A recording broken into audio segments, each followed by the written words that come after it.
parc naturel régional du Perche, c'est un territoire très rural qui est situé entre Chartres, Alençon et Le Mans. 200 000 hectares à peu près, à cheval sur l'Orne et sur l'Eure-et-Loire, donc également sur deux régions, la Normandie et le Centre-Val de Loire.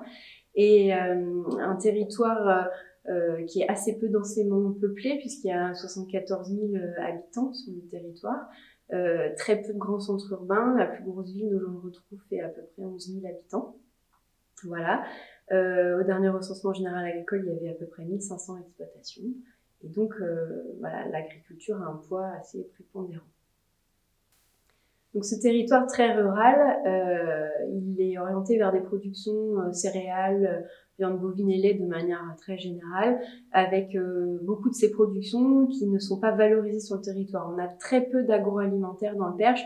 Les productions sont, étaient exportées et valorisées à 90-95% du territoire il y a encore quelques années. Nous allons bientôt refaire un diagnostic pour vérifier si ça a évolué, mais comme ça, à vue de nez, c'est toujours le cas. Le parc a élaboré avec le monde agricole en 2006 un projet agricole territorialisé qui a été un petit peu son fil directeur. Le parc a également sa charte qui est un projet de développement durable pour 15 ans. La charte actuelle a été élaborée en 2010 et elle court jusqu'en 2025. Et en 2010, les élus ont repriorisé un petit peu les actions du parc et ont proposé, donc qu'on travaille spécifiquement en agriculture, sur le développement des circuits courts, des filières locales et de l'approvisionnement local pour la restauration scolaire. L'action du parc sur les circuits courts, c'est de la promotion des produits pour que les habitants du territoire et les visiteurs du territoire connaissent un petit peu, puissent s'approvisionner d'eux-mêmes à la ferme ou sur les marchés ou dans des AMAP. Et très vite, on s'est posé la question de l'installation en agriculture et on a travaillé à essayer d'innover et d'expérimenter pour installer des porteurs de projets agricoles en circuit court sur notre territoire. Et on s'est intéressé à un dispositif innovant que sont les espaces tests agricoles, c'est-à-dire des sortes de pépinières d'entreprise, couveuses d'entreprise qui permettent à des jeunes de tester grandeur nature leur projet agricole pendant 1 à 3 ans avant de s'installer officiellement. Et on a commencé ce dispositif en l'orientant principalement en 2015 vers l'accueil de nouveaux maraîchers. Donc on a à peu près 11 porteurs de projets qui se sont testés ou qui sont encore en test depuis 2015 en maraîchage et on commence progressivement à ouvrir à de nouveaux tests d'activité en élevage, ovin et porc plein air. Tout ça en bio. Et donc, quand on a monté le dispositif en 2014 d'espace test agricole, on a eu besoin vite de proposer 3 choses aux porteurs de projets. Un outil de production, donc des terres et un outil de production sur lesquels ils allaient pouvoir s'installer à terme, mais également un portage juridique, un statut, un hébergement juridique par une coopérative d'activité et d'emploi agricole, un accompagnement à la gestion d'entreprise et puis également beaucoup d'accompagnement tutorat pour le développement du projet, l'insertion du projet dans le territoire. Et en fait, il n'y avait aucune structure en 2014 qui était en mesure d'assurer cet hébergement juridique des entrepreneurs à l'essai. Et donc, on a créé le parc et la coopérative d'activité généraliste Crescendo qui est dans l'Orne, une association qui a assuré ce portage juridique et qui progressivement, au bout de 2 ans, est devenue une entreprise d'ESS, une SRL Scope, qui s'appelle Rhizome, donc qui est née d'expérimentation de l'espace S agricole dans le Perche et qui aujourd'hui propose ce service d'hébergement de porteurs de projets comme synthèse d'activité sur l'ensemble de la région Normandie.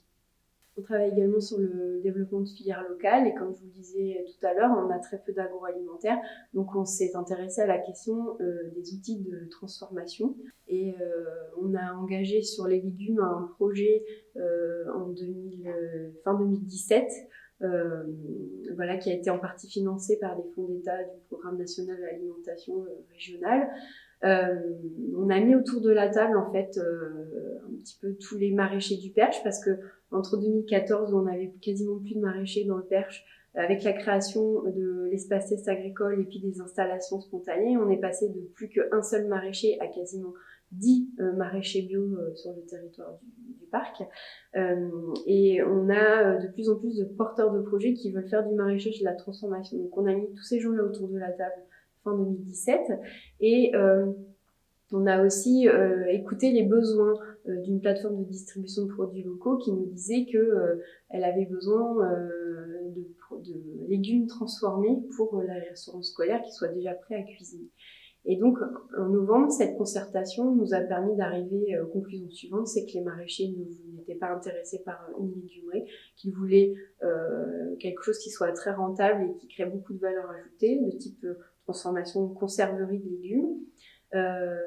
Et ils nous ont expliqué aussi qu'ils n'avaient pas de temps à consacrer à la transformation eux-mêmes parce qu'ils étaient vraiment déjà débordés par la production. Donc, ça a mis plusieurs mois à cheminer ce projet. Et au final, on n'avait plus qu'une porteuse de projet motivée à s'investir dans la conserverie, Jade Fructus, qui a créé les box de Tanga.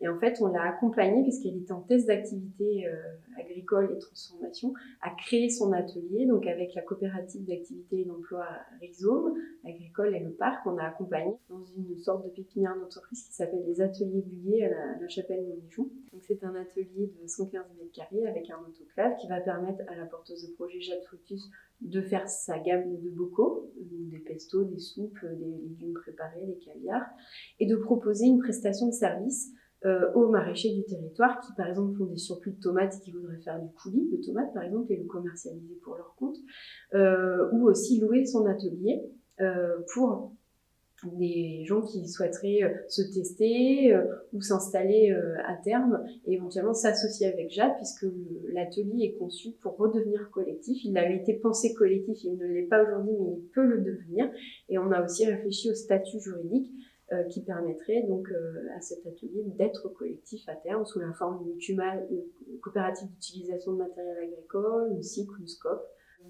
On a un autre projet d'ESS qu'on a soutenu, qui est né notamment d'un projet avec la CRES, le Tour de l'économie sociale et solidaire en 2015, qui est une plateforme de distribution de produits locaux qui s'appelle Mille Perches. Donc la CRES et le parc ont accompagné entre 2015 et 2016 et qui a pu se mettre en place grâce à des financements européens du FEADER. En coopération donc entre l'association de préfiguration de cette plateforme Mille Perches, marché d'intérêt local pour le perche, et le parc. Et donc, voilà, ils existent depuis 2017, ils sont en plein développement. Ils ont une petite trentaine de producteurs qui fournissent une gamme de produits et leur service, c'est de proposer un catalogue de produits pour les restaurants scolaires, les restaurants commerciaux et les épiceries ou artisans de bouche.